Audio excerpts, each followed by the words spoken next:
At 0923 hours, June 14, 2025, a single radar blip nearly pushed two nuclear powers into war.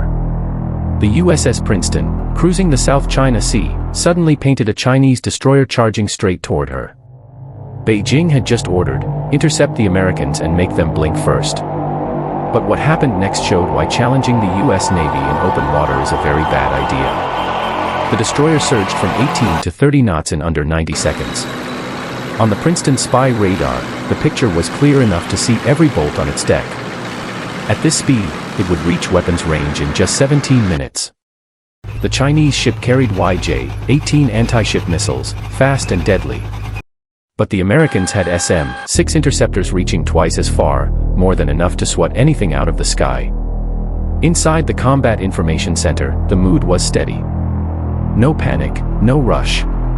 The captain's response summed up American confidence. Let's see how badly they want to embarrass themselves. The risk wasn't just military. The sea lanes were crowded, tankers, container ships, and LNG carriers worth hundreds of millions. If Beijing turned these waters into its own backyard, global trade would pay the price. At 0935, escalation became undeniable. An E-2D Hawkeye orbiting overhead detected Chinese fighters lifting off the carrier Shandong. They were J-15s, sleek on paper, but limited by a ski jump launch. They burned fuel just trying to climb, entering combat already at a disadvantage. And below the surface, a Chinese submarine, so noisy it might as well have been blasting music. American sonar tracked it like a freight train underwater. This wasn't just aggression. It was a full intimidation campaign, surface, air, and sub.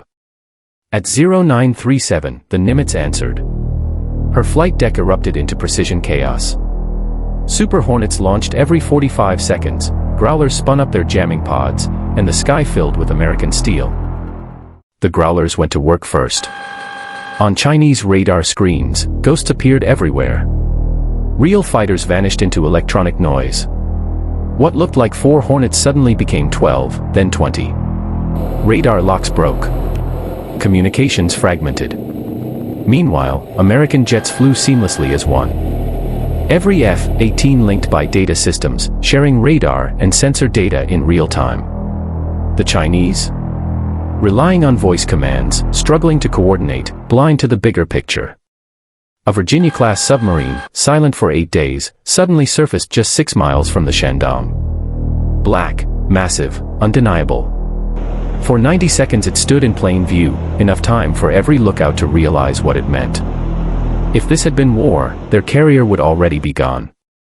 Then, as quietly as it appeared, the sub slid back beneath the waves. Message delivered, we own the undersea domain. In the skies, the mismatch was brutal. J-15s gasped for altitude, burning fuel they didn't have. Super Hornets, fully armed and fully fueled, pressed every advantage. One by one, Chinese fighters peeled off, tanks flashing low fuel warnings, limping back to the Shandong. The Americans. Still climbing, still patrolling, still ready. By late afternoon, the Chinese strike group turned north. Official statements claimed they had completed exercises. But the truth was clear. They came to intimidate. They left with a lesson, a reminder that the US Navy has mastered blue water dominance for over a century. And on that day, the South China Sea looked less like contested territory, and more like America's 6th Great Lake.